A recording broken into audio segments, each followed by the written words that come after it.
e te tūngane, tēnā koe whai wāhi ki te kōrero kia mātou, he hōnore hoki tēnei. No he koe? He uri no kaitahu, rawa ko ngā tai ki tōrere. Tēnā koe. I was really excited to interview you and to listen to your new album, especially because it's in te reo. And you've made a documentary to accompany the real journey or the writing of the album. Aua Atura is one of the singles on the new album, and it's in response, you say, to a Māori whakatauki or proverb, he waka eke no, everyone's heard that, and we're all in this boat together. So what is the response?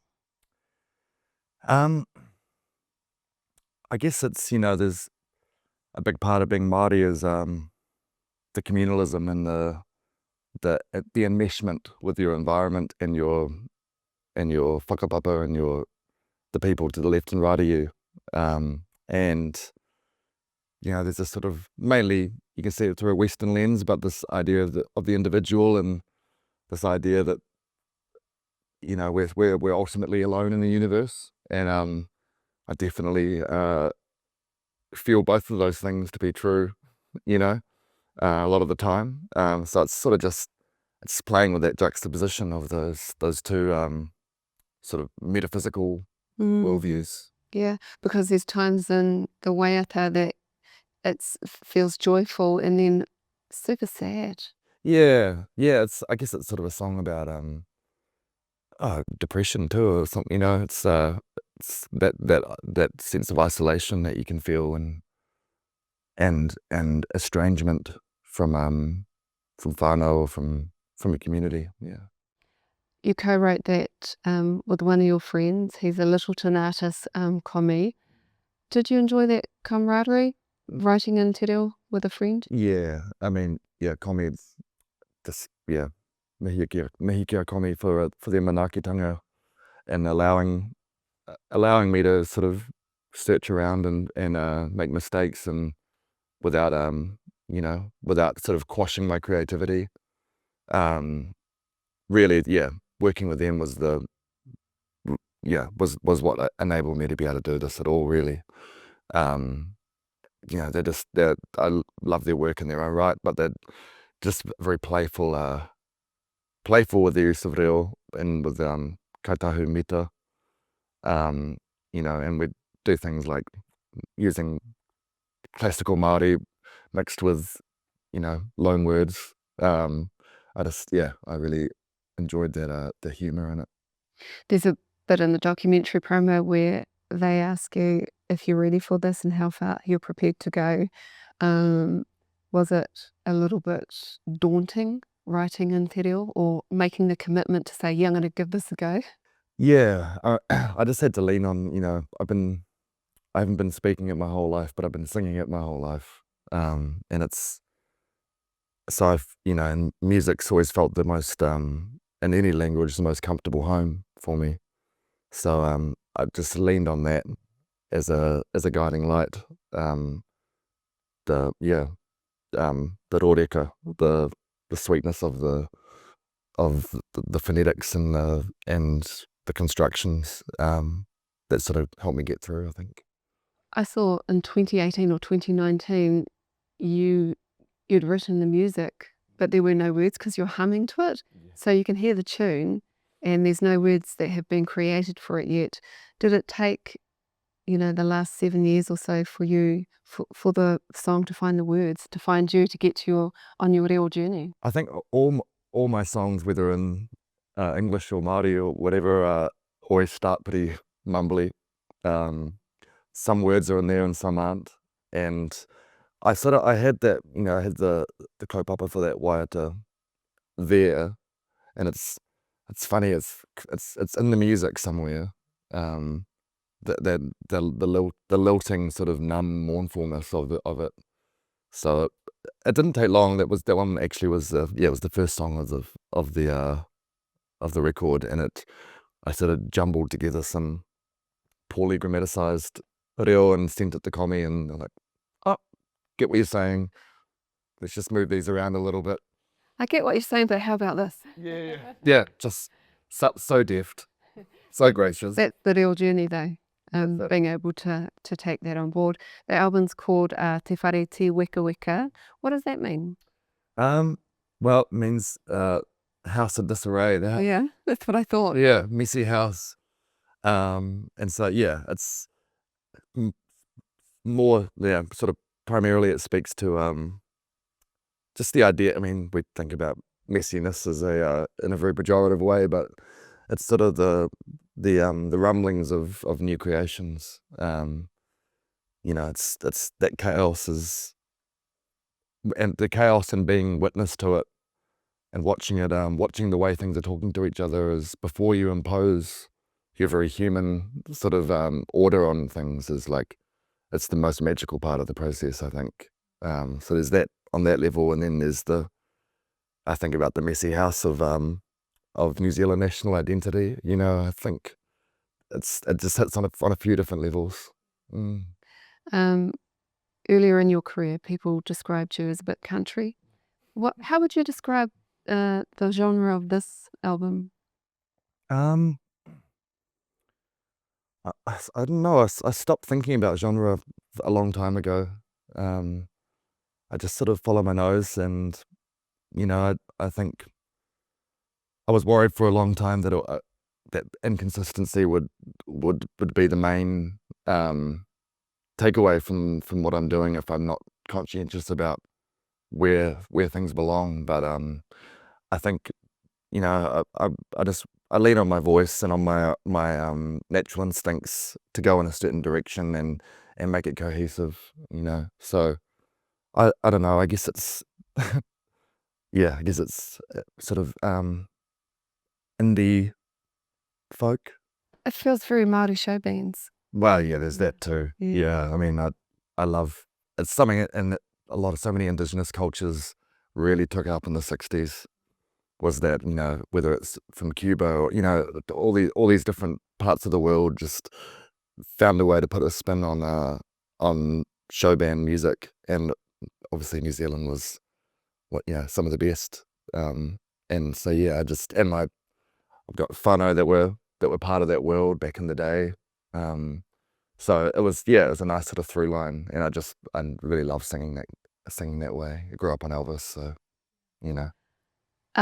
One thing I notice about people who are switching from te reo and English is it changes the way that your mouth moves. And so when I was watching your earlier videos in the lead up to this interview, I noticed how different you looked when you were singing in English. You really look different singing. That's interesting. And I wondered, does that feel good singing, moving your mouth the way your tepuna move their mouth? That's it. There's something in the physiology that's a real through line, and that's been part of the journey, and part of the desire to connect is it's whether you're like playing puro or you're just playing the voice itself, it's finding that felt expression. Yeah. So at 17 you're in a band, and at 23 you'd shifted to Melbourne, and you've basically been touring the world ever since. How grueling has that been? Yeah, it's been pretty intense. It's I don't know. I think a lot of different ways about it. It's the most rewarding and exciting, and there's a lot of family on the road that you get from just out of a need to have companionship. And I've got my road family, and I've got my home family, and sometimes they mix. But I think as with a lot of touring musicians and a lot of people in general, I think the COVID times really just put a sort of a little bit of breathing room to reflect and sort of interrogate your own way of being. And so it definitely made me realize that there's nothing inevitable about constantly going out touring. It's a choice to make, and it's got it has its consequences and its joys. So it just made me reckon with it a bit more, I think. You mentioned, actually, you teased it in the promo and the documentary that there's a shift of some sort that you're going to put some more time into yourself. Yeah, I mean, it's always prescriptive. Yeah, I mean, I'd like to. And I think I am. I bought a kayak. I'm going into my 30s with a bit more yeah, with hopefully a little bit more of just a few different sort of paces to run at than just constantly going and going and going. Ka pai. In the album Te Whare Te Weka Weka, there's a duet with Lord. She's also singing in te reo, e Mihingarangi ai o hoki. It's a beautiful track, ka hore te manu e. You've sung together before. Was this different? Yeah, I mean, I sang with her on her Te Ao Marama EP, which featured beautiful translations of her Solar Power album. And we've been friends for probably nearly a decade now. But yeah, it meant a lot. It meant a lot to me that obviously she's a global phenomenon. She's big. She's big, yeah, but we've just always had an extremely like rewarding personal journey with music, with singing. Whenever we're together, we sing, and I think we really enjoy each other's understanding and intensity of singing in such a way, and finding the right way to perform something, the right tone, the right phrasing. But I've also just been in awe of her on her reo journey. She was keeping me in line with pronunciation sometimes. So I've just gotten, and I think she took a really bold step in putting out that record and moving across that line. So yeah, it was very poetic and fulfilling for her to come across and join me. As they say, it takes one generation to lose te reo and 3 to reclaim it. So given that you're on your journey of reclaiming, the reo in your whānau, what's the reaction been from your whānau to this album? I think it's been good. I mean, I think it's galvanized us a lot in a lot of ways. We went up to Tōrere, with a lot of my family, some of whom hadn't been, some of my parents' generation who hadn't been back for since they were kids. So I think the event of it, the event of the record, has enabled some some exploration for everybody. It's really brought it into stark light to really put a point on that fact that it has been, that it did get lost somewhere along the way. But I think it's been very, very bonding for all of us, and mum being involved in on the artwork of the record, and she's going to come down to Moeraki and to Arahura and be there when we do some hui, for some songwriting hui. It's just a good excuse for everyone to get behind it, I think. Yeah, and I think you say on the album cover, you might say something like te reo is the gateway to te ao Māori. Yeah. And so it's actually eventuating, isn't it? Yeah. Starting this and everyone's getting on their journey and going home to their marae. There's this beautiful clip on YouTube, and you're at Tōrere, which is Opotiki for those who don't know Tōrere. And you're singing in front of your whare nui, and you've got this cousin, he's about 9, and he doesn't even care about your song, and he's just doing his taiahamu, probably preparing for the matatini. Yeah. Isn't it humbling going back to places like that where you're just you? Yeah, I mean, I don't know, I grew up in a small town of Littleton, which has something of that dynamic anyway, but the Te Ao Māori version of it's a whole other buzz, and especially up in Tōrere, it's a very different world to the south. But I don't know, it's humbling, and it's it's it's whakamanang. It's all sorts of things to just to see yourself posited within a big structure, like a genealogical structure and a just cultural structure that you are entering as a someone there by dint of whakapapa, but also as a newcomer in a lot of ways. And the documentary is exactly what you just said, ngā ao e rua, the two worlds. Is that how it's felt for you, walking in two different worlds? Yeah, it's definitely, I've, have nightmares of not being accountable to either, and I know that's a very common thread for a lot of Māori is trying to work out where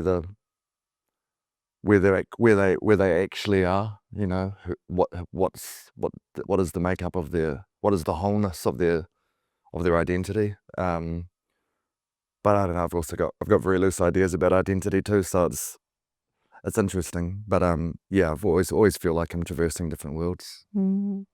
You made the documentary director was Ursula Williams, not related. No relation. Was this a passion project for her too? I think so. I met her back in 2019, and she just at a dinner for another project, and her ear picked up when she heard what I was doing. She's part Samoan herself, and she's been exploring her Samoan heritage, and she, I guess, was interested in who I was and who I had been as a global as a musician working around the globe, and the fact that I was then going to come back and try and, after all this time, find a means of expression and identification through the reo was I think I'd guess you'd call it a passion project. Yeah. And it must have been quite a adventure for all of you involved, because where does the documentary go? Give us a little bit of an insight into it. Well, it starts off in Littleton, and then we go to the Roundhouse in London. We go to LA. We go up to Torere, as you mentioned.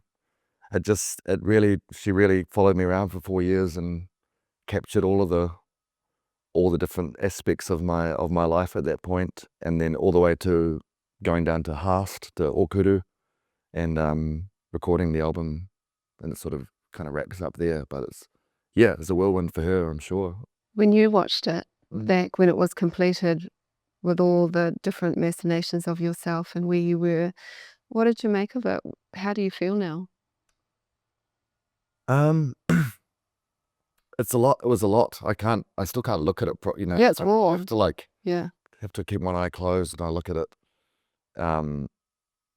because it's pretty intense. But it's a lot of people who know me really well, and who've been friends, been part of my life for a long time, think that it's pretty bang on, and represents me pretty well, which is both a good thing but also really scary that they sort of nailed something in me. But it's just I was making the record and she was making the doco, and I was just sort of sticking to what I was doing and she was doing hers. I didn't want to get too involved in looking behind the camera, because otherwise it'd get into a weird feedback loop, Yeah. Are you ready for the rest of the world to see it? Yeah, I guess so. Yeah. Yeah.